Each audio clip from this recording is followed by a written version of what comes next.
Welcome to our governance committee, everyone. First, apologies for absence. I've received apologies from Councillor Stevenson. Indeed. To approve the minutes of meeting held 23rd September 2024, pages 7 to 16. I move, thank you. Seconder, Jones, all in favour? Agreement. I'm abstaining because I wasn't there. Right. Right, sorry, so in that case, can I just see how many you wanted to approve? Everyone. 1, 2, Yeah. 3, 4. I'll go to the Got enough. And abstain, just Councillor. Green, Two. yeah. Thank you very much. Any declarations of interest? Received none, Chair. Yeah. Right, to agree the agenda, we do part A and part B, there's no part B. Right, moving on to part A, review of the chief officer's salary levels. Before we start that, a few words of mine really. This matter has been discussed in the public domain. Officers will be leaving the setup. Senior officers will be leaving the meeting. The emphasis is it's been recorded. Press may or not join us, and it will be available to the public. It relates to the appropriate pay to which the chief officers, that's those on the head of service and above, cover the report. The salaries which are published in the council's website. We are looking at the positions, not discussing the officers. It's positions we are discussing. Sorry. So a separation made between the individuals and the roles. It's not intended to be an appraisal process for those individuals. Quite clear. The item we discussed in the public part of the meeting, like I said before, and I'll ask that you respect this in regard to short discussions around specific roles and not discussion of individuals. If individuals are discussed, I have the option to stop the meeting. Short while to clarify. Okay. I think Kate told me we mentioned it's been recorded. Okay, thank you. And I forgot to mention about sort of the usual housekeeping, the toilets are. Speak clearly, speak through the chair, please. There's no fire alarm planned, but if there's a fire, progress, and it's the far side of the car park. Thank you. Simon's staying with us. Keep an eye on us. Thank you, Simon, as our managing officer. Okay, so passing over to Councillor David Clayton initially, and we've got Paul Clark from the LGA, who was the author for the appendices with his team. So ask David Clayton first of all. Thank you. Councillor Clayton, sorry. Thank you, Chair. Right, when I chair the S&M meetings, I always tell officers to keep it as brief as possible because I'm under the impression that all members have read the reports pretty thoroughly, and therefore the main thing is for the debate. So I don't want to waste your time by doing a long introduction. Paul Clark from the LGA is here to do a more thorough introduction because it is such an important issue, this. But I do want to pick out pertinent points from the introduction. I'm presuming my paper copy is the same as yours on the tablet, so I'm on page 17, is that correct? Yes, and the reason why this has come about is if we look at the introduction 1.1, that we considered the statutory pay policy by full council earlier on this year, 27th of March. 1.3, the analysis when we looked into this showed that the remuneration of the head of service for North Devon Council, Chief Exec, of course, was the lowest comparable to district councils in the area, and also that nationally of similar councils to North Devon. So what that means is across the whole of the country, comparably with the Council of North Devon, our Chief Executive post is the lowest of them all. And that's worth bearing in mind before we move on to the recommendations.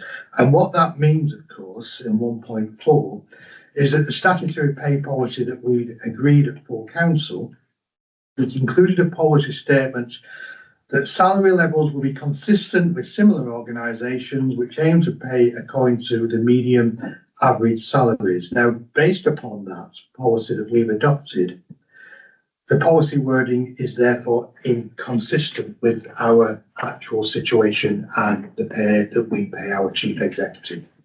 To reiterate what the chair said, we're going to, after the introduction by Paul Clark from the LGA, you're going to discuss this as members of this governance group, and it's important that you do not mention actual officers by name or the post. It is purely about the actual post, so please bear that in mind as well as you go through. Sorry, Chair. No, before we introduce Paul, one point I should raise. Right, so the recommendations, I won't go through the recommendations, because I know Paul is going to come back to those. So without further ado, we'll move on to Paul, if that's all right. Thank you, Councillor Clayton. Just one part I forgot to mention was that just like our councillors and our allowances, if there's a decision to increase individual salary, those individuals may decline their salaries. I just mentioned that. Thank you. So Paul, is it okay if you do a more thorough? Is there a reason? Is there a reason why you mentioned that? No, it's just some individuals may or may not wish to take if there is a pay increase agreed. Thank you.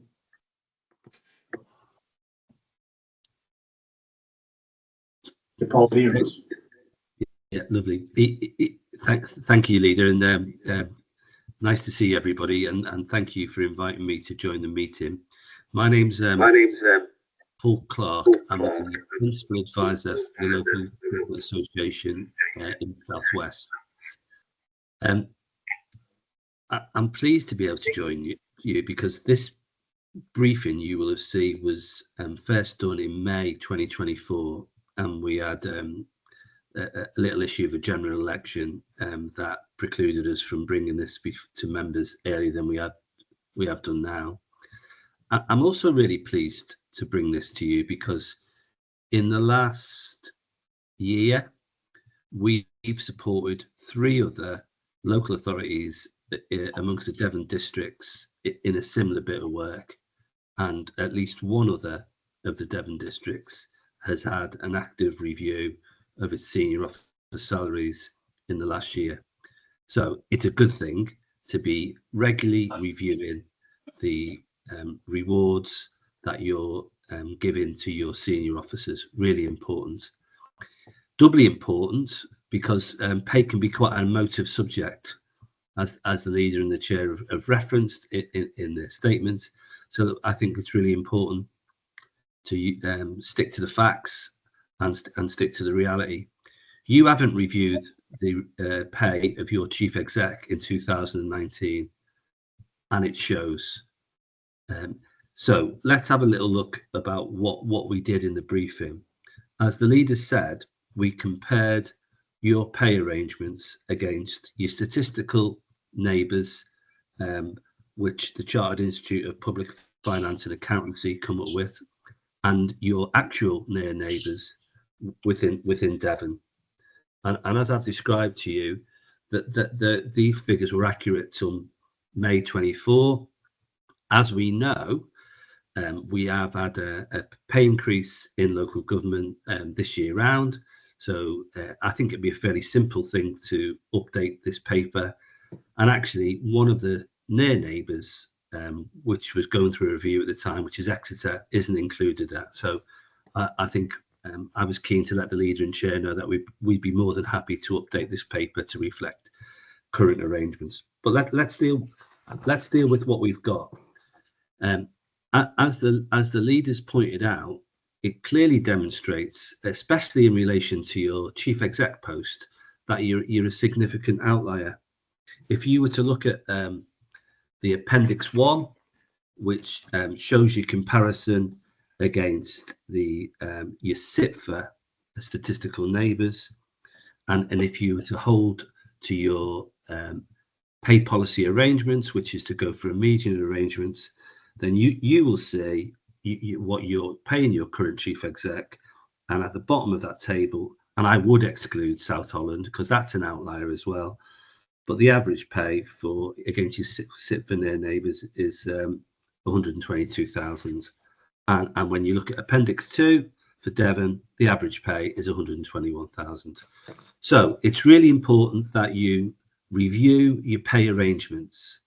It's really important that you haven't done that properly for your chief exec for 2019, and I am absolutely clear, crystal clear. That's why that distinction is drawn through. We're not just concentrating on the reward that you're of your chief exec, because the paper then goes on to make comparisons between the rest of your senior officer structure. Now, as that paper explains, and as the information within it supports, as you move down from tier 1, which we've been speaking about, to tier 2 and then tier 3, then the equalisation of the arrangements, which probably reflect that you are playing a medium amongst your senior officers, starts to hold true, which again is just showing us that clearly for some of your roles you're holding true to your pay policy, and for others you aren't. And then the only other bit of the thing that I would pick out, leader, and then I'd be more than happy to take any questions, was that in Appendix 3 and 4, I think there's a bit of distinction that needs to be drawn out, because that's highlighting tier 2 roles, and you will see that there's a significant spread amongst the tier 2, and that's because across the country and even across Devon, those post holders are carrying out quite diverse and different roles. So the scale of difference is quite a bit more marked. I just get you to draw your eyes into, especially the second kind of role, the deputy chief exec role, I would say, where again, I think if I was drawing your attention, I think that's slightly out of kilter with the median as well. When you look at the comparison between the deputy chief execs in some of your the sit for near neighbours, and more specifically again with your the Devon near neighbours as well. It's less of an outlier than that of the chief exec, but nevertheless is an outlier, which brings me back again to where the leader started this conversation. For all of those reasons, I think it's really important that you carry out a review of your pay arrangements. The suggestion is that's done, I think, by the group leaders and reported back to Audit and Governance Committee, and then that goes on to full council. And in line with what we've done previously, we will update the information that we've got, and we will be more than happy to advise the panel that will eventually make recommendations to the Audit and Governance Committee. So I think I'll lead it there, leader and chair. I'm more than happy to take any questions. Thank you, Paul. Thank you very much indeed. Chair, can I just also add, Please. on top of that, we've got to also consider the situation. And the reality of the situation is this: if something happened to our chief executive tomorrow, then we'd have to advertise for a new post. And we'll be advertising that post on our present situation on the lowest pay of chief executives across the whole of the country. So bear that in mind when making a decision on the recommendations, please. Thank you. Any questions? Questions? I'm sorry, Howard Booth. Thank you. Got it right once. Haywood Booth. Haywood Booth. Sorry, yeah. There we go, right. Thank you. I just, forgive me if this is an ignorant question, but if the result of the review is to raise the salary of the chief executive and the chief officers, then would this draw up the whole workforce because of the relationship between top and bottom salary levels? No. Well, I'll start off and you clarify. We've had the discussion with our head of what you'll call HR and kind of the title. The lower posts are regularly reviewed, benchmarked, and that will continue. And they believe that currently that isn't the case. And if you look at the lowest, I think in the original report, on page 18, it shows that the difference between the lowest paid and the highest paid. It's often you see in company accounts which are published. That North Devon is the lowest differential. Yes, I see. I'm not sure if Councillor Clayton or Paul wish to send on that. Paul, would you like to come in on that? The only thing I would add to that is a confirmation of what the chair said, leader, but also it's probably evidence again that it's important that you do is bring your senior officers' pay arrangements in kilter with the rest of your staff group, because the rest of your staff group, fair play, is getting regularly reviewed, compared and contrasted with others to make sure you avoid equal pay claims. So you are buttressing yourself and protecting yourself from that for the majority of your workforce. Congratulations. It's less likely to get one of those claims, let's be honest, as you move up the seniority. But nevertheless, it's just demonstrating to me again that it's important that you keep your whole of your pay arrangements in kilter. Thank you. Thank you. Yeah. Any other comments? Councillor Brown. At risk of being told off, it's quite challenging. No, we'll tell you off. It's quite challenging not to look at the individual. Oh, I see. Yeah. Because I think when you reflect on some of these positions, particularly one, and I won't name it, but we can all work it out, it's apparent that we have somebody incredibly talented in that position. And I think in the normal jobs market, if you get promoted to a senior role, your salary is going to increase as you gain that experience. And I find it slightly odd that doesn't happen at all like this. So that particular individual could go out into the open market and probably get paid 3 times what he's getting paid here. And it just creates, I think, I understand that we're not allowed to do that, but I just want to voice that, and it makes it particularly challenging if we are. I understand the sentiments, and we're going to be careful in how we say it. Absolutely. But I go back to the fact that if we're looking at the actual post, it's just a fact that our chief executive post is the lowest remunerated in the country.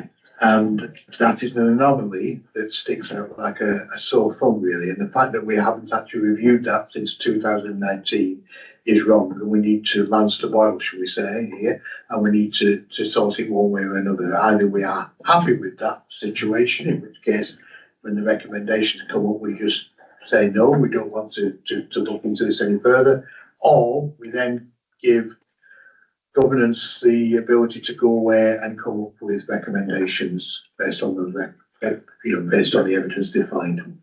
So, but you're right. We're going to be careful we don't go into personalities here. It's just a post, and the post does stand out as being rather odd with others. And just out of the clarity, Tier 3 heads of services were reviewed, I think, in 2022. The restructuring then. Councillor Walker. Yeah. One of the things that, having read through this, that did seem a little strange to me is that our higher heads of service, so our Tier 1 and Tier 2 particularly, are paid spot salaries and not a range, which means that there's nothing for them. That's the salary they get. There's nothing for them to aspire to. So I would really like to see that change. Shall I mention? That's the point. I think that's what I was getting at. Yeah. Explained it better. Okay. Yeah, this has been noted. The 2 senior positions on bid, and that is perhaps something that Paul will raise with the group leaders. Paul, do you want to add anything to that? Are you happy for me to come in, Chair? I think is that all right? Yeah, I'm really pleased the members have raised this, because there's 2 things, isn't there? There's your current pay arrangements, so it's a good opportunity in 2024 to review it, and within that, you know, people will have different views about the appropriateness of spot or scaled salaries. I mean, I've got a personal view, but it's almost immaterial. But I'll tell you it anyway. I'm a bigger fan of a scale.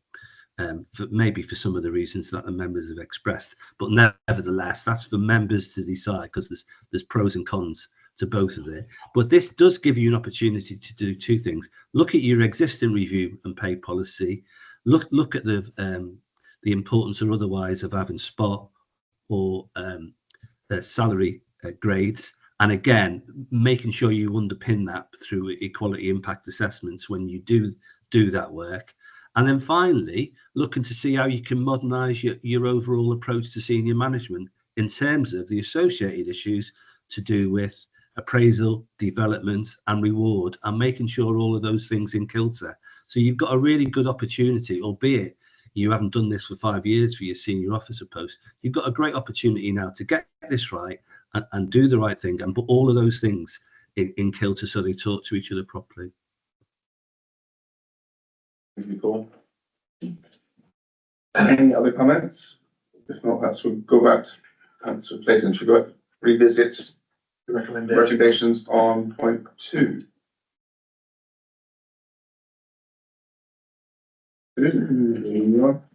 So the recommendations are reading about 2.1. Members note the independent comparative pay analysis report from the Local Government Association. 2.2, that considering the information contained in 2.1 above, to carry out a review of chief officers' salary levels, and following review, make recommendations to the full council on the level of remuneration considered appropriate, or if no change to the remuneration are recommended, the change required the statutory pay policy. So I'm saying if we don't agree to change the salary, we need to change the policy. Yeah. Subject to 2.2 above, if recommendations are made to full council, they need to be subject to a quality impact assessment being included. So if the chief exec moved to a banding system, it would leave us with only one officer, which is the deputy position. And chances are we would need that to move to a banding system as well. Can't say one person in the whole council that's on a fixed salary. But aren't we talking about both? Yes, which I All. yes. Yeah. Yes. We wouldn't leave one. Yeah, I think it's worth reiterating what you just said there, Chair, that if we don't go with the recommendations, then we are going to have to take back to full council our statutory pay policy and change that, because it doesn't fulfil what it set out to do. I think that just for clarification, then I think Councillor Walker and I both on the same point, that actually having spot pay creates challenges that I was discussing as well around experience. I think what's apparent is without mentioning as individuals, but those that we do have involved at this council are experienced and have been in this position. So, but I think I would recommend a move to a range, and I think we would need to understand how. Apologies if that creates a challenge in how we now move forward, but I think that puts us in a better position moving forward. But if we agree, we can pass that back to Paul as sort of our aspirations. I think it's okay if this committee actually, if you agree with what Councillor Jones said, recommends a further recommendation that what is considered from this committee is the view that that the chief executive post should be in a range and not a spot salary. Yeah. I can't see any reason. That's a proposal on second. Okay, thank you. I'll come off the wording at the moment. Yeah, I was just going to say if that's the motion that we want to put forward, happily agree with Right, that. well, let's just agree the Can word. I do a note? Can I start again? Yes, Can I propose then, for simplicity, yes. that we based on the I just want to say, firstly, Yeah. it's absolutely essential that we pay the right salaries. Yeah. Our leadership team does an incredible job, and we have to be honest, based on what we're seeing, some of those in such imperative positions, working long, hard hours, are being underpaid. And any future, And I think, and we need to make sure that they are being paid correctly, and also that we put ourselves in the position that we have the appropriate level of pay for the position in the future too. Yeah. Based on the recommendations, could we propose, can I propose that we request a band, what's the phrase, not a band, a scale, Scale, but could the recommended medium recommendation, so 122,284, the chief exec, they're 89,555. Yeah. Could they be the medium position I of the scale? actually don't think you need to go into that much detail. I think Okay. the recommendation from this committee is that you would prefer to see a range adopted rather than a spot salary. That would be enough, because what you're doing here, we're not picking a salary. We're not saying our chief executive post should be £125,342 a year or anything like that. That's going to be up to the leaders of the different groups to come back to this governance committee with recommendations. That if you were recommending a range, then that could be taken into If I account. wasn't going to recommend a range, all I was going to recommend, for simplicity, Sorry. is that those average figures that are being recommended can be used as the average figure for the range. Sorry. if So I, the range can be based on Sorry, the I side of apologise. that. I thought you were. No, I was simply this out, I just get very wordy. let's clarify, Councillor Jones, that this report needs to be updated with the latest pay increase. So we're not looking at current figures. This isn't correct. Well, when the report was produced, it was correct. I think the national pay rise has just been agreed. So if you're happy to leave, it's still come back to this committee for us to agree. I think Paul, am I right, Paul? You're going to update this Yes. report anyway, aren't you? Yeah, with the latest, which is a fairly 2.5% blanket, but also including the information that we didn't have at the time for Exeter as well, which you know, so if we're going to have a local comparison, let's have the full local comparison. So I'll add that as well. I suppose, Chair, the bottom line in all this is you either want to keep it as it is, or you want to go with our statutory pay policy and review it.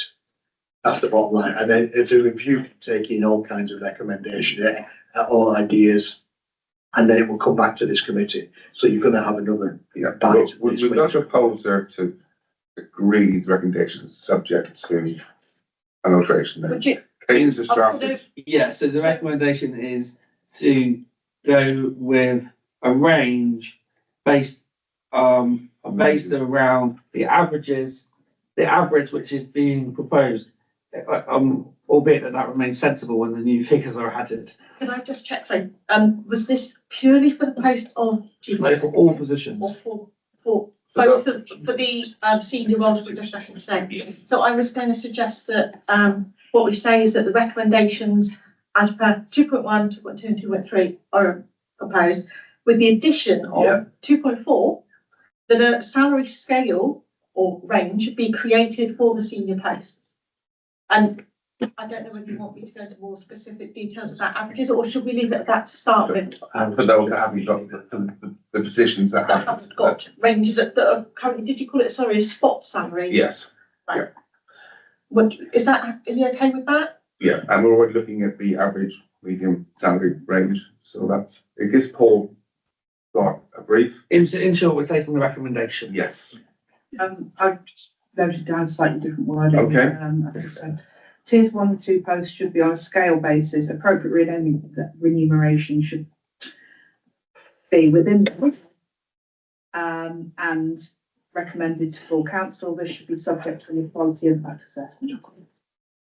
So we're taking all three out and summarising it. We've already got the equality impact statement. Yeah, we've already, so we just need the, sorry, I've done it wrong. We need 2.4, or actually it needs to go in at 2.3 and 2.3 needs to become 2.4, stating that it will be on a scale. Stating that the tier 1, 2 posts should be on a scale basis. That's, Yeah, are you happy to withdraw yours? Yeah, of course. Okay, let's look at yeah. Councillor Walker's proposal. Can I just go back through this with council? Yes, please, yes. So I can change the order. Yeah, That's two point one remains the same. So I've got here that the salary scale be created for tiers 1 and tier 2 posts. Yeah, Yeah. Yeah. And then be created for tier 1. Salary scales be created for tier 1 and tier 2 posts. And there was an additional information you had said afterwards, sorry. The quality impact you've already got. the quality impact is there. In line with the Um, recommendations? appropriate remuneration should be within that scale. But I don't know if that needs to be put in or not. I guess it wouldn't. We No, want to put in that yeah. we're taking the recommendation there. Yeah, It's not us coming up with it, we're taking the yeah, recommendation. because it's that which is in there. Yeah, it's just adding in 2.3 that it should be scaled. So, Which is, I was happy. we'll read that out. Okay. oh, okay. As I say, that the proposal be as in recommendations 2.1, 2.2, 2.3 and a 2.4, but I can change that. And so that 2.4 is that a salary scale be created for tier 1 and, for the tier 1 and tier 2 posts. Yeah. So, That covers anything you then discuss at full council. proposer, Second, proposer, second. proposer, second to councillor Jones, all in favour? Chair, so before you do go to a vote, Yeah. I just check with Simon and that what we've just said is all on board and okay. Yeah. Yeah. Good, so all in favour? Thank you. Now, thank Paul Clark for your ongoing support. For the You're welcome. LGA. It was really nice to see a good outcome. And I'll just leave you at this. Forest of Dean hadn't reviewed their chief exec pace for about 10 years. So they've just appointed a new chief exec and they took a big intake of breath, because you can imagine that their salary was about equally as low as yours. So I'm really pleased it's only taken you 5 years to do it, but now you've done it. Let's see it through. Thank you, Paul. Thanks very much. And I'll probably see you at the Southwest group meeting in a couple of weeks' time. Thank you. Thank you, Paul. Nice to meet yeah, you. good. Nice to meet you, members. Thank you. Thank you. Right. Okay,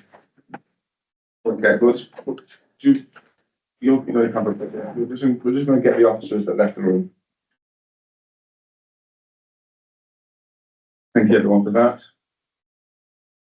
Mr. Clayton, feel free to stay. Yeah, I'm just gonna look quickly through the exciting agenda to see if anything's really gonna keep me here. We're not talking about chief exec's leader salaries, so don't worry.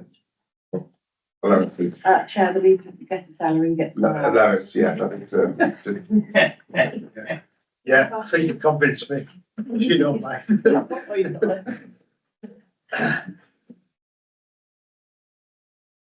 This time Richard will assist actually, so. Bid you all bye-bye. Thank you. Thank Have a you good for your evening, time. thank you.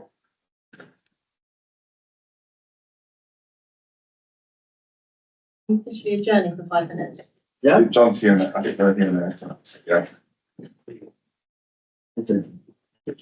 Chair, my manager thinks after we do a talk in Southwest. Okay. Yeah. Okay, we'll chat about that. Wish you not going, but did see started Well, coming. I'm deputy chairman, so.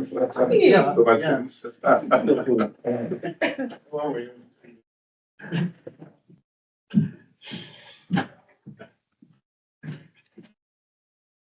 so, everyone, that's everyone, thank you, that's over Joel. Yeah, that's it. We're moving on to item number 7, government consultation, enabling remote attendance and proxy voting at council participated 39 to 44. Thank you, Chair. Advocate, thank you. Yeah, this report is seeking the views of the Governance Committee in relation to the Government's consultation on remote attendance and proxy voting at council meetings. You'll see on the report itself, we've set out consultation questions and the proposed responses in red. You'll see that we are supportive of remote attendance, and we are proposing at this stage not to place any limitations on the number of councillors that can attend remotely, so that we could go for fully remote attendance. I would draw your attention to question 4, which again is just asking for any views on the limitation of the number of remote meetings that you might want. And in section 8 onwards of the report, it goes on to the proposal of proxy voting.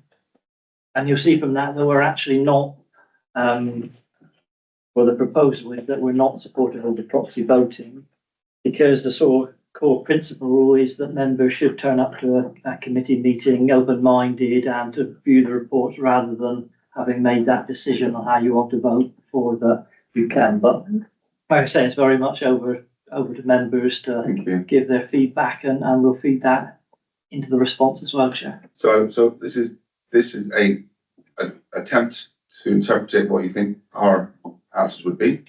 It is, I suppose, yes. Yeah, it's which I think is great. Thank yeah, you. just a start. I wasn't going to interrupt it. And it will then go, once we agree, where will it go? To full council? Or you're just going to do a response online? Effectively, it would go off as individual members can also put in a response, parish councils and things like that. So this is effectively the council's response. A very early conversation stage, thank you. Any comments around the room? Independent member. Hi. With more. I work remotely 24/7 and I also work with audit committees Yeah. very regularly. And the feedback we always get is it's very hard to be engaged when you're working online. So they favour face-to-face events and face-to-face meetings. I just want to feedback that that's the reason. So I've got a cough and it's not COVID, but I was going to stay home today. But exactly that reason, I personally think it's very hard to get a message across online. And I like the fact, I think in here you've said about having a maximum or minimum number of people on away and all that. I think it's great for accessibility and giving people the option to better they at least attend remotely than don't attend at all. But I still would favour that you try and come to as many meetings as you possibly can to have that engagement and actually feel like you're part of this process. Otherwise, it's so easy just to like stare out the window and not actually discuss things. Thank you. Sorry. So I kind of disagree. I think attendance online is better environmentally. Because North Devon is huge and you travel quite far, don't you? It's a 60-mile round trip, yeah. Yeah. So for that reason, also I think as long as you can see that councillor is engaged, so cameras, there would have to be rules around it, cameras on, so that we can see that they're not doing their washing, cooking their tea and a glass of wine. I don't see a problem with it. During COVID, I thought that there was more attendance to meetings online than not. I think you're the only councillor that was here on this committee. Councillor Wasford, yes. So, just my personal opinion, but I don't believe in proxy voting, absolutely not. Yeah. No, because you should be coming in, it is part of the principle that you come in with an open mind, so absolutely. I was just going to put one point that on question 5.d, the point we're trying to make there is that really if you're coming in remotely, the only difference is the location. You should treat the meeting exactly as you would in person. That's what we're trying to cover. Mr. Jones, did your hand moved? Was it? Thank you, Chair. Can I just have a question? So just for clarification, when we're talking about proxy voting, we're talking about voting in advance, or are we talking about being able to vote remotely? I believe it's giving your vote to someone else that has to. Because we're saying you absolutely can't vote remotely. No, the plan would be for councillors to be able to vote remotely. You would just probably, in all honesty, you'd have to put your hand up on the screen to make sure it's Totally recorded. different thing. Yes, that's why I just wanted to see clarity. That's what I wanted to see clarity. Council vote for you at a So- meeting. Agreed. I completely agree. No to proxy voting. It doesn't work when people are making amends and all the rest of it. But the idea of people being able to attend meetings, and there's part of me which goes, no, that's just wrong. You should be there. But in reality, would it really make a difference if I was at home now? I wouldn't have to organise childcare. I wouldn't have just used a load of fuel, and the impact on the environment and all of us combined. And I would be able to spend a bit more time with my family because I wouldn't have to drive so far. So there's advantages either way. So I I think fundamentally I support it. But my feeling as well is that it should definitely be an option for those that have strong legitimate reasons that they can't attend. There's been people that are unwell that want to be at a council meeting, but they can't be there because they are genuinely well. I think it's a very, very good way of those councillors still being able to take part. That's all. Yeah, I mean, the other thing is, we've got, interesting topography of landscape in North Devon, and it could be, particularly in the winter, that we would have Barnstaple absolutely clear of, bad weather, but, you, Councillor Jones, couldn't get out of your house. Having the march for the full council, Yeah. I nearly couldn't get home. Yeah, so, I mean, in that circumstance, I think it would be very useful to be able to say, right, anybody who can safely go to the meeting, anybody who can't, join remotely. And I think later in the report, you've got some advantages here. I think another one is about reducing carbon emissions, less travelling. I have another advantage. Please. You're supposed to have 2 independent audit committee members, and if you were to do it remotely, you could perhaps get a second independent, because someone who's not local to this area might actually want to be an independent member and do it remotely. Wasn't aware of that, but we can look at that second. You don't have to, it's No, just like, no, this is good. you've practice. got, Okay. you've got one, just stick with one for now. We've got a very good one now. Thanks.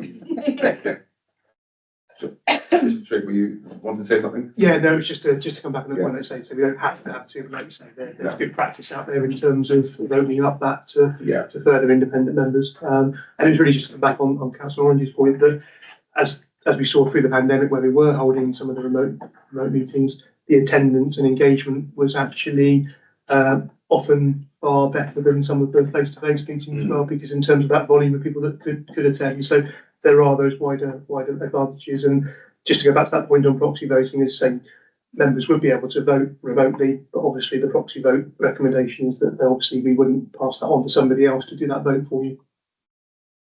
I think that's another really important point, and I'm not sure if it's been covered, but it would be one of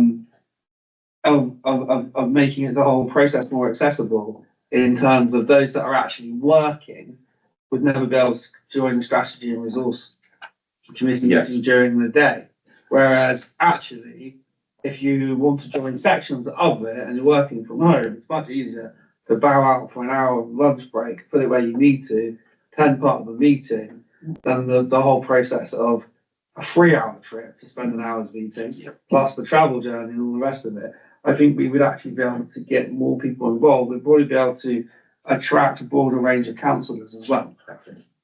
Can I come back on that? That's fine. So I agree with you entirely. So I'm a little bit more flexible in the job that I am now, but in the job that I was in before, there was no way that I could join other committees that I might have wanted to join, because I could take that hour out, but I couldn't take the time out to travel here and travel back and everything in between. So therefore I couldn't engage perhaps in committees that I would like to have engaged in. So, yeah. Thank you. I wonder if we could now move to propose a motion to accept the officer's recommendation, because I think they're very sensible. I think this is one you want, I think on point 4, you wanted a bit of direction, didn't you? To take, Only really if members wanted to add any limitations, I guess our recommendation is not at this stage. yeah, I mean, I said at this stage, it's only a feedback to the government. It is. We're not tying us down to reassure independent member. We're not tying us down at this moment in time. That's what the government comes back with. I know that I spoke to some members on planning who are keen to have as many members in attendance, because we have lots of public in attendance. So I think as long as we got the parameters to be to a level of flexibility. Yeah. So can we have a No limitations. I think we accept that. I hope we do. Yeah. I mean, then, Councillor Walker. should there be an exception for quasi-judicial committees such as planning, that they are not virtual? I agree. Because it would be really, I mean, I have been to planning committee meetings online, and it was quite difficult to follow. the sometimes very complex information that's given out during that sort of meeting. That would be my only qualm about it, would be to hold something like a planning committee meeting or a licensing subcommittee meeting online would not be No. appropriate. But I think this still allows us that bit later on, doesn't it? But I mean, I think 4 was about really about the whole fully remote. Can I understand? I understand what you're saying, but that's a management process. That's about how you do it and how you set it up as well, and to get the communication across. Can I recommend we make no limitations, because this is such early stage anyway? Yeah. And then I'm sure there's going to be more consultation through The different work stages. issues aligned. So can we take agreement or proposer that we take documentation as it is? Yeah. Councillor Quinn, how would we? All in favour? Thank you. Good. Thank you. Debate. And thank you, Aaron, for your comments. We do appreciate your comments. And moving on to item 8, internal audit India monitoring report. Thank you. Thank you, Chair. Good evening, everyone. Still relatively new face, so Brad Button, in case I haven't seen you before. I took over from Paul, who retired with us back in June. So, attended the last audit committee, and so looking forward to working with you more as the years go on. So, this report is just an in-year update.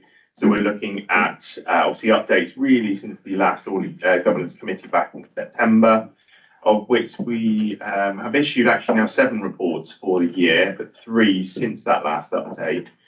Those most recently issued reports are corporate program management, creditors, and corporate planning, all of which have achieved a substantial assurance rating. So looking very positive on the most recent audit reports that have come through.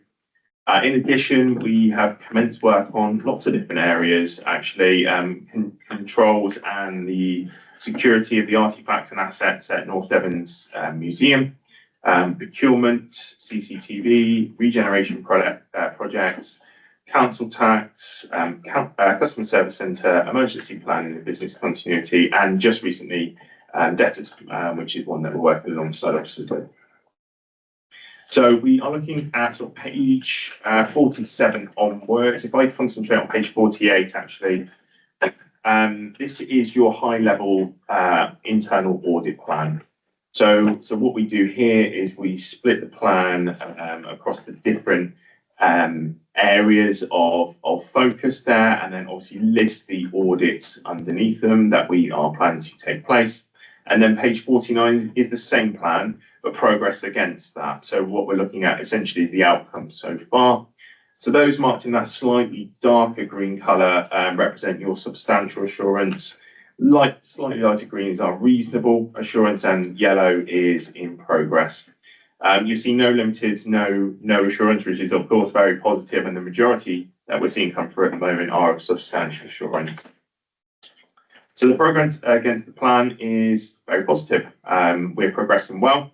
I think always after that summer break, there's always a bit of a lag between leave, where obviously we as auditors and yourselves as officers, there's that sort of missing each other because of various holidays, etc., etc. But we feel like we're actually on a better run at the moment, and I think that's evidenced by someone having that 8 or 9 audits in progress at the moment. That's not unusual for this time of year. I think that's completely normal. And obviously will take us probably up to the Christmas break, and we'll be able to update on the next governance committee on the 7th of January where those audits are, and of course the ones that we are planning towards the end of the financial year. We look on then page 51, which is Appendix 1. That's just a quick summary of those most recent audit reports and findings that have come through there. So creditors at the top there, you'll see that we are at the final stage on that one. So essentially we've been looking at the robustness, I guess, of processes that support that function. So in general, very, very good report. Corporate planning, again, substantial assurance that we see coming through there. There's lots of I would say lots of different elements to that particular audit. It's a relatively new one in that we looked at how an organisation essentially plans their, I guess, objectives and key measures throughout the year. And again, it was a very positive audit. And then lastly, the one that sort of dips on page 52 as well, is a corporate program management. So essentially that's looking at the inception of the program management office, which looks at specific projects that are going for the organisation. And again, substantial assurance on that particular audit. So as I say, Chair, looking very positive at the moment. We continue our work against the plan. I'll pause there and happy to take any questions if there are. Thank you. Sit at the moment. It's setting a benchmark here, isn't it, for any future audits? Fingers crossed. A couple of points for me, really. I think it's all very minor here, but on page 51 under creditors. Yeah. One of the recommendation on the final point of that was the reconciliation. I'm not sure if the officers will we take that on board or if it's something you're still considering. Yes, I believe they're up to date now, Chair. There was just a little bit of sickness within the team prior to the audit coming in, which were the reasons. So I think we had the same problem last year. I'm not sure. Can't remember. I can go back that far. Yeah, I know we have staff shortages. I don't think it was on the creditors reconciliations. I think that was with our general bank reconciliation. Oh, okay. But similar. Like I say, Yes. so we had some resource challenges where some staff had been off unwell, and as Mr. Tabor said, we've now caught up with those reconciliations. Lovely. Another one was on the program management. That we, as the head of governance, will be sort of consulted really on the risk management. Feedback up to you. Is that something that sort of continue? Yes, as well, Chair. That's been picked up. So the programme meetings now for the PMO, they sort of feed into our sort of corporate risk process and flow through normally, Chair. So that's all been picked up. Independent member. To count on my finger how many months of the year we're already through. Apparently it's 8 months and you have 19 audits not started. Are you confident you're going to deliver the plan this year, or are there any barriers? Yeah, no, well spotted. It's as I mentioned earlier, there's always that sort of lag after the summer where naturally there's going to be a lot of leave where we would I guess miss people. There's always that sort of gap, isn't there? I think if we hadn't had to commence so many audits to date in that yellow section there, I would feel a little nervous and be working alongside officers to make sure that we were working hardest to achieve that. Currently, I'm not. I'm happy with where we are. We plan our audits in quite comprehensively across our partnership with regards to who's doing the audit, when, the amount of days it's going to take. We almost start that 2 to 3 months in advance with regards to scoping the meeting out, organising meetings with the necessary officers and managers. So we're actually already in a position where we know sort of right up until the end of March how we're looking. We do have the first part of April, I would say, 25, to catch up on any subsequent work, I would say, that had already started in Q4, which is the January, February, March quarter. But overall, no, I'm positive of where we are and everything's sort of planned in, ready to go. You heard it here first. I've got a few questions. I'm really sorry. No, absolutely fine. When you came last time, you talked about how the new global internal audit standards, the new standard, Yes. are going to be in place, and you touched on it on your report. Will you be briefing us at some point on the changes that will mean to the audit committee? Absolutely, yeah. So it's whether or not they're in place for January. 7th of January might be a little too soon, I think, for that. What do you mean, what's in place by the 7th of January? So I believe that the new standards don't take place until early 25. April 1st, 2025. Yeah. So again, so it will be the next committee that, or the closest committee to what's relevant to work with them. To answer your question, yes, of course. Can I just add to that then? SIP is going to be issuing a briefing note in the next couple of weeks. Yeah. Perhaps you could share with audit committee on the changes that will be expected on us. Yeah. But can I reassure you that there won't be any, the change will be on Brad to do all the work. We just might see new documents. And this is where he'll be great by the next meeting. I have a few more, but I think I'm going to pass over to Councillor Jones for a second because. Did you, in terms of that transition to the new regulation, do you have enough support from our council? to do that? Yeah, at the moment, I feel confident with that. We had a partnership training course a couple of weeks ago on the new standards. I think we, as an organisation, as a partnership, are in a good position to adapt to those new performance measures. We have sought a little bit of independent advice from that. So I mentioned some training courses. We're also working with some trusted advisors around that. So to answer your question, yeah, I'm confident how I'm feeling at the moment. Thank you. And I would echo and add to that very good relationships with officers and with other clients as well. For those that might be interested, the LGA are running an online training session, whether it's, we're ready by then, on the 4th of December. I'm attending it online. And the LGA I think they're all free, available to councillors. I can tell that number again. REQA, I understand that process is going to change a lot with partnerships. Is ours due anytime soon, or am I right in thinking we've got a few years to get that? EQA, sorry. They do a review every 5 years of how the internal audit partnership before complied with the SIAS, now be with the global standards, but more in line with the next thing I was going to come on to. So SIPFA's doing the code of governance for local government, and there's also the application note that supports the SIAS. There's loads of things coming out of it basically, but it's basically like an admin nightmare, but not much will come to you, so don't worry. But they'll have a review every 5 years that will look to see that they're complying with what the IIA and the standards want them to be doing. But because they're a partnership, they do it for them. We as the council then do it as for us. But it might be, is this something we've just touched on at all at this point, or are we not there yet? We have touched on it internally. So I'd say watch this space. I know that we've been talking to partners about this, and we are doing some work internally at the moment to, I guess, recognise where we are and any points that we need to improve on. So watch this space. Hopefully that answers the question. Yeah. I think we're a few years off though, aren't we? Yeah, we are. So it might not be your problem. Yeah, that's it. I mean, it's one of those which is important to keep track of, I think, and particularly with, you mentioned so much changing, it feels like that. I think 25, there's going to be lots of change in the sector. So I think it's important to gauge as much benchmarking and as much glean from that as possible, really. Can I ask a final question?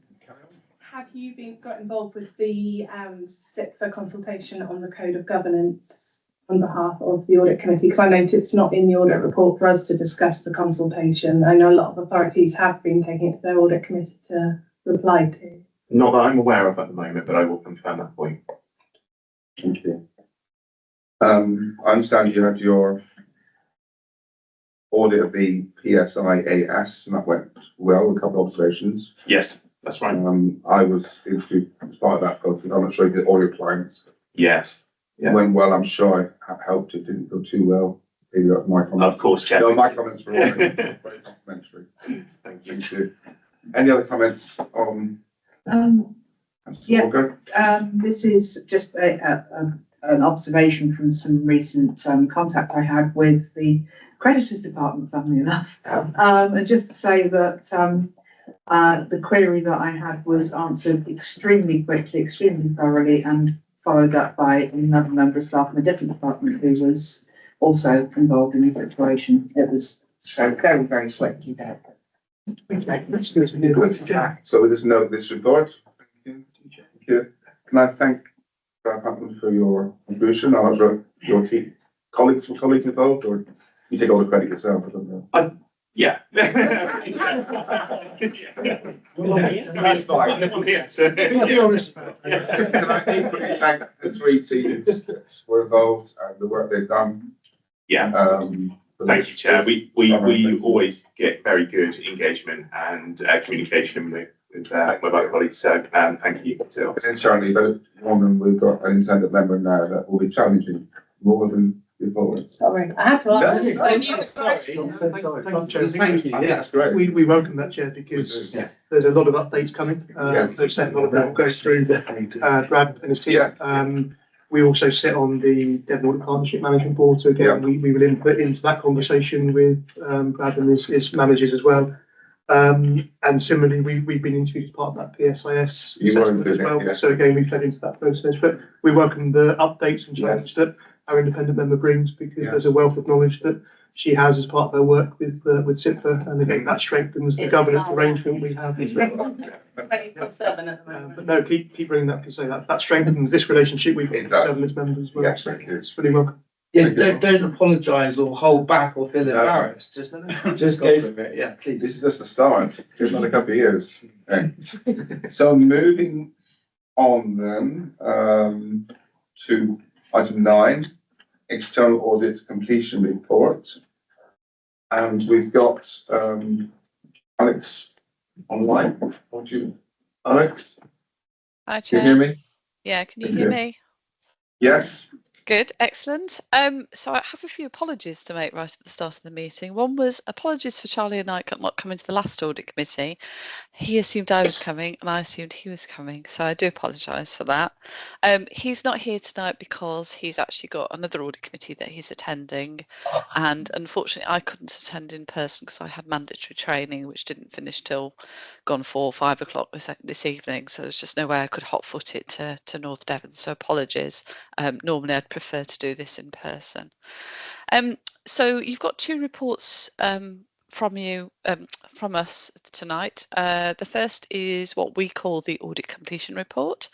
You will have seen the equivalent from Grant Thornton in previous years. They called it the audit findings report. In effect, it is the report that's pulled together in line with the auditing standards and sets out the work that we've done on the final accounts and our findings. So there's a number of areas within the report that were actually required under the auditing standards to bring to you. I'm not planning to go through the report on a page by page basis, you'll be pleased to know. I think I'd probably start before I go into any of the detail really, and just sort of say this is a good report. So obviously we haven't written lots of these reports because obviously we're quite new to local government audit, but based on my experience working in local government audit previously and also at Bishop Fleming, this is a good report. So we had great engagement from the finance team, so thank you very much to the finance team. Things were turned around, quickly. I think the communications between ourselves and the finance team were very good, and I think communication is absolutely critical to any audit, especially external audit, and especially where some of it is done remotely as well. So thank you very much for that. The purpose of the report really is to bring our findings to you as those charged with governance, the audit committee, the governance committee, and sets out where we are in terms of the audit and any key findings that we've actually found thus far. As I say, I wasn't proposing to go through on a page by page basis, but I think in essence, so on page, I think 65 of your papers, we set out where we are in terms of some of the key work and what's outstanding, I suppose, is the critical thing. So we were waiting for a letter of assurance from the Devon Pension Fund auditor. We've now received that and we're working our way through that and obviously writing that up. Obviously, there's always a manager in any audit. There's a manager review and a review by myself. So we're actually in the process of doing that. We obviously have done quite a lot of that already. I wouldn't let this report go out the door without having reviewed quite a lot of the work. But obviously, there's always some bits at the end to actually complete. We're continuing to check post-year-end receipts in support of debtor balances, just because that obviously validates whether something really is a debtor at the year-end. And also some receipts of outstanding bank confirmations, which are in the process of making sure that we actually get from, obviously third-party evidence is much more powerful than frankly anything we get from yourselves. So in the meantime we have performed alternative procedures in those areas. So we have got those assurances, but obviously we'd prefer to have those direct bank letters. In terms of the actual findings that we've found thus far, I won't touch on VFM because I'll touch on that in the second report, if that's okay. So as I say, on page 66 and 67, what we've done is a sort of traffic light system in terms of how the process has gone, how we've worked with you, how you've worked with us, and that's all, as I say, very, very positive. So that's good. Then in terms of the work that we've actually completed, so the findings that we've got. So in terms of the property, plant and equipment revaluations, we found a minor error in terms of, I think it was a transposition error in terms of the information that was sitting in the fixed asset register that actually reconciles to what's actually in the valuation report, and that has resulted in an unadjusted error. It was an error, but management have decided not to adjust for it because it's immaterial and it'll get sorted out next year. So we've included that in the letter of rep. So when you get to the letter of rep, item 11 on your papers, you will see reference to that. I mentioned the pension fund letter. So as I say, we've received that and we're actually working our way through it. On page 70, I just draw that to your attention because this was new. We hadn't included anything in particular in the audit plan around IFRIC 14. But obviously, IFRIC 14 is one of those, it's a standard that's been in place for quite a long time, but it's started to come more and more to the fore because pension funds are actually going into surplus, which in my long history of working in local government, it was very, very unusual. So they've always been in massive deficit, but actually they've started to go into surplus. So obviously we were having to do a little bit more work around the pensions figures and IFRIC 14. And I think it's safe to say that it's a sort of learning curve for us as auditors, probably for the finance team, but also quite frankly for the actuaries as well, because they're being asked for information that perhaps they weren't asked for last year or previous year. So we've done a little bit more work around that this year than we perhaps would have done previously, but we haven't actually found any particular issues at North Devon, I'm pleased to say. In terms of the audit adjustments, they're set out on page 71. So as I say, fairly minor. So we've got a disclosure issue around remuneration of officers, which has been adjusted. So that's a minor thing. And then we've got the unadjusted items, which are the items I was talking about in terms of around the sort of property, plants and equipment figures, and a minor error around understatement of expenditure and government income as well. So as I say, they're minor figures. They're in our view, they're not material, and that's why when management said they prefer not to adjust, we've accepted that. But obviously, I bring that to your attention because obviously it's included in the letter of representation, which is a letter that I'm sure you would have seen in previous years. I always sort of akin it to the letter that you sign that signs away your life, if you like, because you're saying you've told me everything as the auditor. In terms of what we call the management letter points, page 72, as I say, we've got a recommendation. Sorry, Alex, Sorry, just 2 seconds. We've got a bit of an issue with a low battery on my laptop. Oh, okay, so that's fine. It's worth having just a 5-minute break. Sorry, Alex, we didn't want to interrupt you. No, that's okay. I'm also conscious I've also got a low battery. I've got 41 minutes though, so. Just adjourn now for 5 minutes, Alex, and we'll. Just in case we lose you, we'll get you back on very shortly. Just in case the battery goes. It's gone for the whole winter now. You're adjourning the meeting, Chair, just for 2 minutes. We've just done, yes, it's a great start. Just re-adjourning now? Yeah, proposal to restart, Councillor Walker. Quinn, second, thank you. Thank you. That's it, Alex again, thank you. Thank you, Chair. So the only thing I was going to mention was the other matters, which is on page. That's a good question. Page 75 and 76. So obviously, under the Code of Audit Practice, the NEO's Code of Audit Practice, we don't just look at the statement of accounts. We also look at things like the AGS. and also the narrative report. So we just set out on that page under other matters any reporting that we need to do by exception, which isn't the case at North Devon. We also refer to the right of electors to actually ask questions and make objections. Again, nothing to report. We talk about going concern, and again, no issues there. Value for money, I'll cover in the next report if that's okay.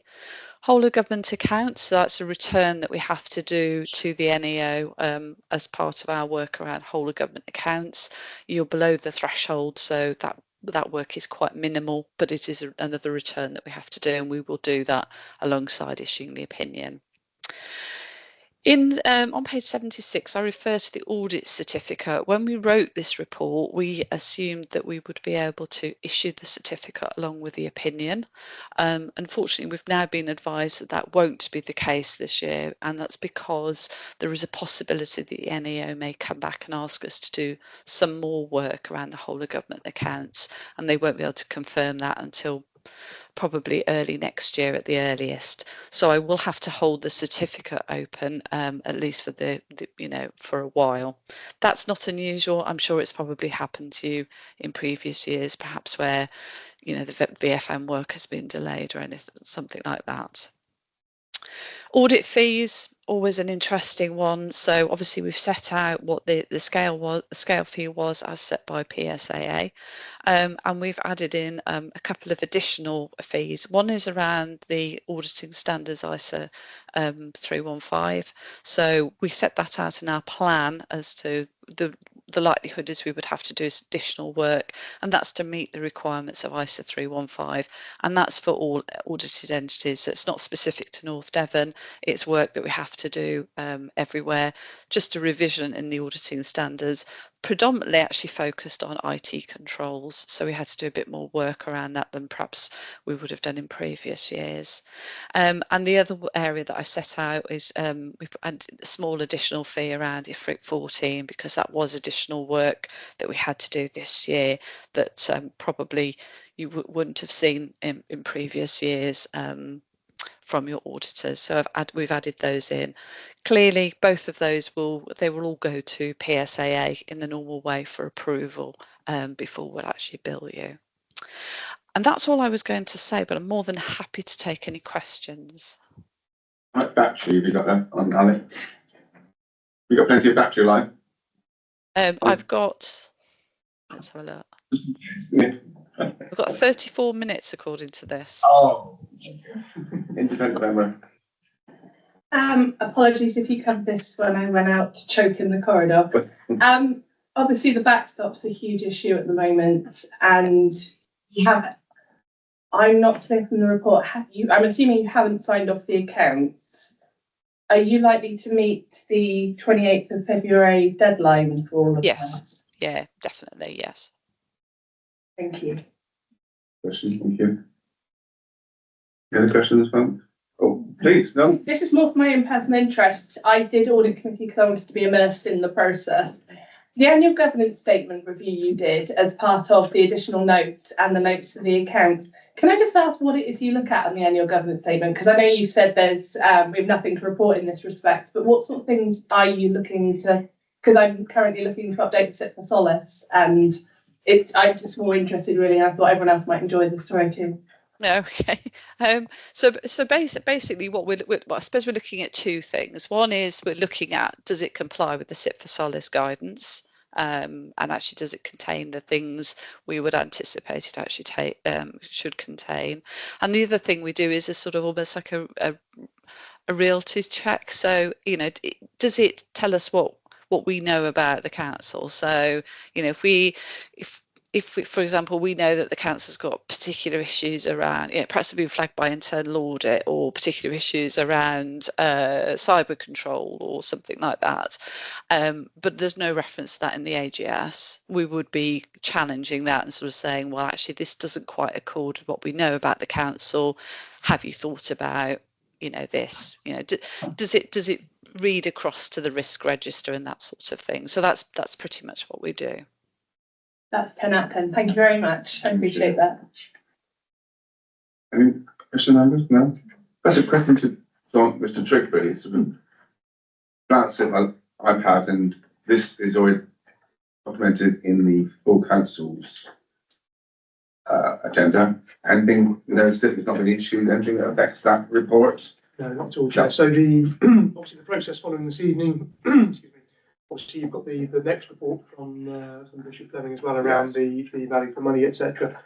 Following this evening and approval of the letter of representation, that will all go on to full council meeting next Wednesday, where you will receive and hopefully approve the final statement of accounts. That includes the draft opinion at the back of the statement of accounts that's being provided by Bishop Fleming. That in a sense concludes that members are happy to approve those statement of accounts. That's then still subject to final sign off by the external auditors. As part of approving the statement of accounts next Wednesday at full council, you'll also receive the annual governance statement, just referred to. Again, that's gone through the external audit process and is then that's been updated following the external audit, and again it's for member approval. And then you'll also approve the letter of representation that will come on to later in this agenda for the council to then send back to the external auditors. So that will conclude, in a sense, our part of the process, and then it's back to Alex and the team at Bishop Fleming to then conclude that part of the audits, then provide the final opinion and the audit certificate that has been alluded to prior to the backstop date of February 2025. Thank you, Tom. Thank you. Right, any more questions? No? Alex, back to you. No more questions from us? Thank you, Chair. So the second report that you got from us is our auditor's annual report. Now, this report actually is a draft, and we can't actually finalise it until we've issued the opinion on the accounts, because the idea is that the auditor's annual report, it sort of replaces the annual audit letter that you would have had several years ago, for those of you who've been around long enough.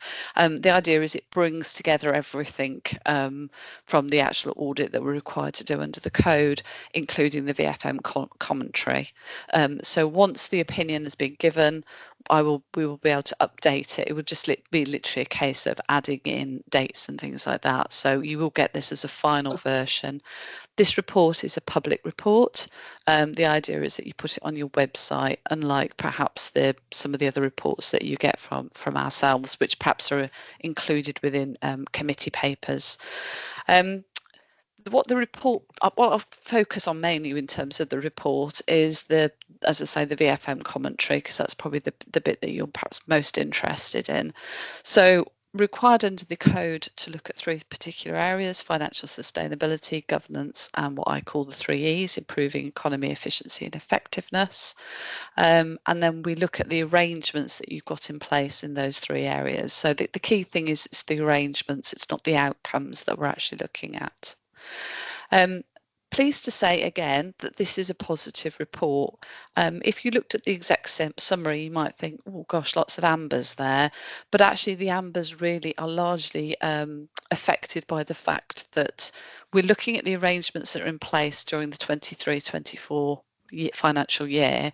By the 31st of March, the council had not really had chance to put in place and address some of the recommendations that have been made by the previous auditor's annual report. So that was the report that you had issued to you by Grant Thornton, and that was because it wasn't issued until January 2024. So obviously, literally gave you 2 months to address any weaknesses that are actually in there.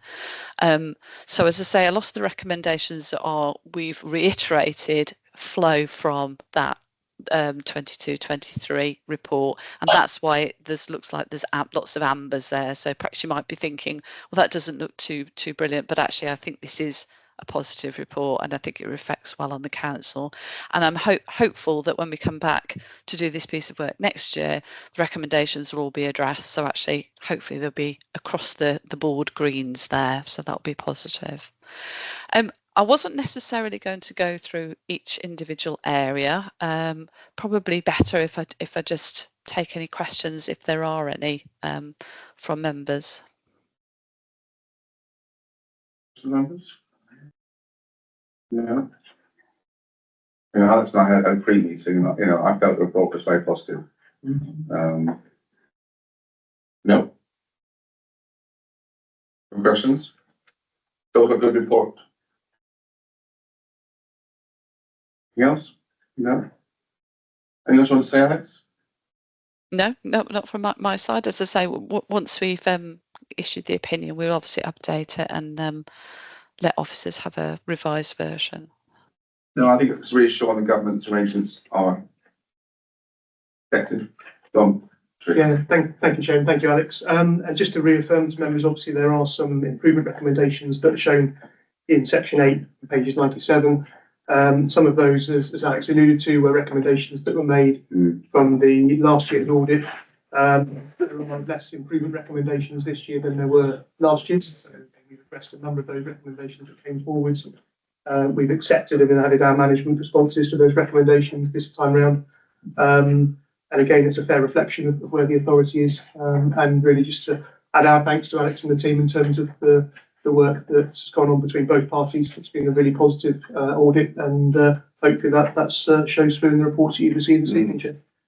And thanks from members as well, Alex, and the team, Bishop Lemon. We do appreciate it. It's very technical, but I think the main thing is we're reassured. That's the main thing. And reassured that the officers are working with you. That comes through of both internal and external audit. I think it's reassuring. Thank you. That's it. Thank you very much. Thank you for your time. There you go. Thank you very much, Alex. Thank you. Thank That's you. just to note that report. There's no report. Yeah. Thank you. You don't need to propose it now. Okay. Lovely. So moving on to a letter of representation.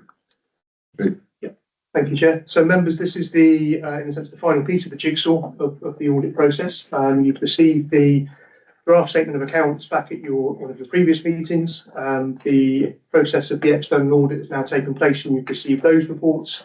This letter then is the official letter that goes back from this council back to the external auditors, that in a sense sets out that we fulfilled responsibilities in the preparation of those financial statements in accordance with the appropriate standards and code of practice on local authority accounting. It confirms that the financial statements are free of misstatements. It also sets out the involvement in terms of internal control and fraud, and the disclosures that we've made in accordance with standards and the disclosures we've made to the external auditors and then carrying out that process. It also sets out outstanding estimates around our assets and our liabilities are set out in the process to the external auditors, and estimates that we've made in the preparation of the statements. The letter sets out a number of different sections around estimates, legal claims, laws and regulations, related parties, etc. And it's really just outlining back to the auditors that we've disclosed everything that we needed to disclose as part of the audit process, and that the financial statements are being prepared on a going concern basis.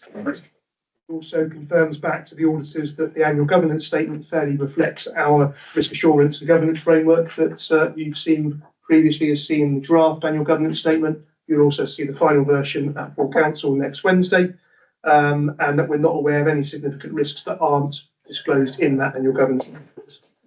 It also confirms the narrative report, which is the first sort of dozen pages of the accounts, fairly sets out our understanding of the council's financial position. And also that we've taken all appropriate steps to make ourselves aware of any relevant and audit information that we need to make sure that you've got the full facts in front of you when you receive those reports this evening. So, Chair, this is the letter that's been drafted. It's come to Governance Committee this evening. It will go to full council next Wednesday, and if members are happy to approve that to go to full council, obviously you need to seek a proposal and a seconder. It will go to full council, and then if members are happy to approve at full council, that letter will be signed by the Chief Financial Officer and the Chair of the Council following the letter will then go back to Alex and the team, Bishop Fleming, and then obviously they're able then to continue with concluding their audit process. Thank you. Any questions before? Can I have a proposer? Acknowledge, seconder, very good. All in favour? Thank you. Can I also thank the officers involved with all this work? It's a substantial amount of work, I appreciate. But a good outcome. Really positive outcome. Yeah, I think it's really positive. Yeah, and we'll say, And I think thank you back to our teams. yeah, and I think even like the simple spreadsheet error, you've already adjusted that, haven't you?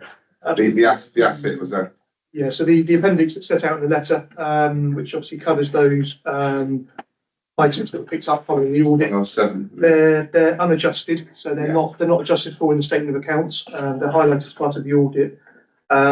They may look significant figures in the appendix because if you look at the adjustment for the fixed assets valuation gain of 592,000, that's a significant number, but it's not material in terms of our assets. We've got 143 million pounds worth of assets. So if we adjusted that in the account, it doesn't really change the context of the account. So we've accepted obviously the audit report that highlights those, and we'll correct those when we prepare next year's financial statements. Thank you. Thank you much indeed. Moving on, item 12, audit recommendation tracker 1090122. Thank you, Chair. So members, this is the normal audit recommendation tracker report that you receive. If I can take you first to page 111, which is Appendix A, and we had some discussions around this appendix at the last governance committee, which were really positive, and Mr. Tate and his team have gone away and taken that on board and presented a new appendix. This is the second draft, isn't it? Much better, I think. This sets out those audit recommendations that were classed previously through the internal audit process as high risk, medium risk and low risk. Those that are then either not due yet or those that are still overdue. Obviously, we report the high and medium risk ones that are overdue as part of those audit recommendations that are either coming for additional date extensions or are still overdue. You can see there is one within the high risk under estate management, and I'll cover that one off shortly under Appendix C. And that's around an asset management strategy, which I'll provide an update on shortly. That's the only one audit recommendation that falls under high and medium risk that was overdue, and I'll cover that one off shortly. Under low risk, there are some outstanding audit recommendations that were low risk. They don't tend to get reported through to yourself in detail, but they will be minor recommendations that the teams are still working on, and they relate to the building control audit from November 23, the community safety partnership audit in January 24, and the street care audit in January 24. So hopefully that new table provides a better summary for you in terms of that clarity between those that were overdue, especially those ones that are high and medium risk that are reported to you. Is it worth just getting a view on that? Or are you agreeing? Oh, I sorry. love this new layout. So Yes, thank you. thank you. I can't take credit. Is that It's just a lot clearer and it saves a lot of chit chat around a lot of areas because you can see we only need to discuss one thing. Agreed, yeah. So I think we would not work. I'm also happy with the new appendix. Appreciate that. Appendix B just sets out to members those audit actions that have been completed since the last committee. So again, I won't go through those in detail. I'll take those as being read. They are now completed. But a lot. It's still a lot of work being taken in the last cycle. Appendix C highlights that one recommendation around the asset management plan. This was a high level recommendation from an audit in 2022. The asset management strategy was being drafted, and that's when the previous date extension came forward to the 29th of October. It had been drafted, but it was going to the November Strategy and Resources Committee. So really by 29th of October, it had been written. It just hadn't been formally signed off by members. I'm pleased to report that that asset management strategy, alongside the commercialisation strategy, has now been approved by Strategy and Resources. It's been recommended to go on to full council for approval, which will go next Wednesday. Hence the short time extension to the end of this month for that one to be ratified by members next week. But pleased to say that strategy has now been prepared. So that audit recommendation will then fall off following full council approval next Wednesday. Any comments? No? Thank you, Dan. Just a very brief comment to say that estate management is on our plan to look at for next year. So it would form part of that check-in process essentially. So we will be without our manager, and we've lost two that team, haven't we? Two positions being advertised. We were holding one vacancy Right. for an estates officer that we've had for a while, and we've been covering that through temporary resource.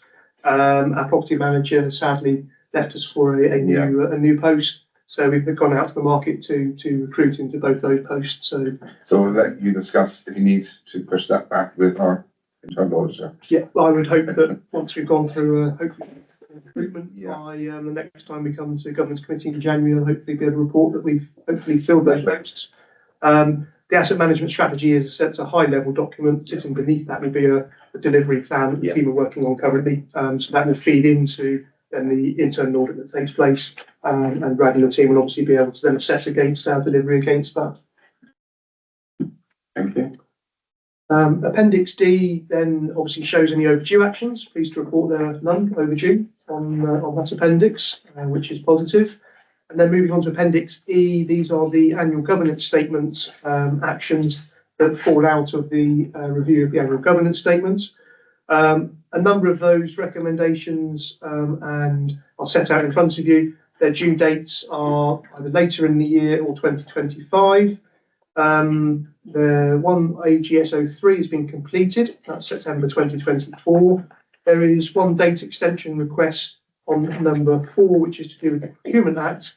Originally, that was an agreed recommendation for December 2024 to ensure that we were ready for the new Procurement Act that comes into force originally in October 2024. The Procurement Act now being delayed until February 2025. So again, that's a bit out of our control, Chair. But hence the date request for the extension to 28th of February 2025 to align with when the Procurement Act will hopefully then come into play. The remaining actions are either then for later dates, but as members can see, there are progress against a number of those, some that have been completed and some that are quite high in terms of percentage on delivery. And that concludes the audit recommendation track. So basically an improved appendix, one overdue date extension on the main report, which is now being completed, and one date request extension on the annual governance statement. Thank you. Any comments, members? Right. Sorry, Chair, No, please. just two very quick comments to make. The procurement, just a reminder from my earlier session, it's the procurement audit is currently in progress, and we're working alongside officers with that to ensure that, yes, the situation right now is okay, but also in preparation for that new Procurement Act coming in, so working alongside officers with that. And it's just on point 7 as well, the development of a fraud risk register. That does form some support from Devon Insurance Partnership as well. I actually spoke to my fraud expert within the partnership this week, and we'll be getting in touch with officers, hopefully to assist with that as well, or provide some guidance as well to officers to ensure that one's completed within the time frame there. Sorry, that's what we have, Chair. I'm here for an 8 o'clock lockup. Yeah, we've still got the meeting happening at the moment. Are we able just to delay locking up for the time being? Until what time? So it depends on if I stay or go in 20 minutes. We're hopefully almost moving to the last item, so maybe 10, 15 minutes. Okay, that's fine. I'll wait until I'm on the. Thank you very much. So we just need to agree the 2 extensions. So yes, members, 2 extensions. I think also you had one A further. really quick question. Just try the like 22EM03 back to something. Yeah, so 22 is the year that the audit took place. So Yeah. that will be 2022. The EM will be estates management. So sitting behind that will be an internal audit report on estates management. So similar to when Brad reported earlier on those internal audits that have taken place on some subject areas. Back in 2022, there would have been an audit on estates management, and out of that audit would have been some recommendations. So there were 2 recommendations. Well, it's not that one in particular I was focusing it on. It was actually the climate change one, 2 below it. Okay. But I don't know what the audit was. It was more going forwards. Has the whole of like the public sector got a plan to actually do that properly, or like how you report on your climate change costs? And our full council, I've not read it yet, there's paper going up by leading members, and then next week. So there's an update in terms of our progress against that from the lead member. Also, we report through to Strategy and Resources on our carbon targets, and also the work we're doing against that, together with sort of plans as to how we're addressing. Some of that will touch on costs and capital projects that we're already, in a sense, committed to. But it would also highlight the work that's been done to date and how we are progressing against those original targets. Obviously, it's quite a challenge because members set a target to be carbon neutral by 2030. The level of progress is heading in the right direction, but obviously it's taking a lot longer than we originally anticipated. But that is reported through to Strategy and Resources. So the last Strategy and Resources meeting last Monday, there's a report on that agenda. So members want to have a look at that report. That sets out our progress against the current targets, and also sets out the work that we are doing and the work that we still have to do in terms of moving towards that. Thank you. So, now I have a proposal to agree the extensions, please. Councillor Walker and seconder. That's orange. Thank you for the work. Thank you. Oh, sorry, all in, yes, all in favor, sorry. Rushing, I'm not concerned. Thank you. That's orange, thank you. Moving on to the work programme, which is agenda item 13. Yep, so members, this is your normal work programme, which sets out obviously the reports you had this evening on the 12th of November. Under the 7th of January column, we've got a review of policies. So we're working closely with Devon Partnership and our counter fraud team around reviewing our existing anti-fraud, corruption and anti-money laundering policies. So the outcome of that work and updated policies should be coming to your meetings in January. Our emergency planning officer, Alex Miles, will be coming along to talk about an emergency planning update and also the community risk register, separate to your corporate risk register. This is highlighting those risks in terms of the community and also things that can then be cascaded down to town and parish councils as well in terms of managing those risks locally. The chief officer salary levels, obviously you've received a report this evening, and subject to your discussions earlier in outcomes, you could be receiving a report back on the 7th of January meeting as well. So that will obviously be an update to your work programme to add that into your January meeting. And then you've got the normal recommendation tracker, the corporate risk register that comes quarterly will be coming, and also your normal reports from internal and external audit. So that's your work programme for January. It also sets up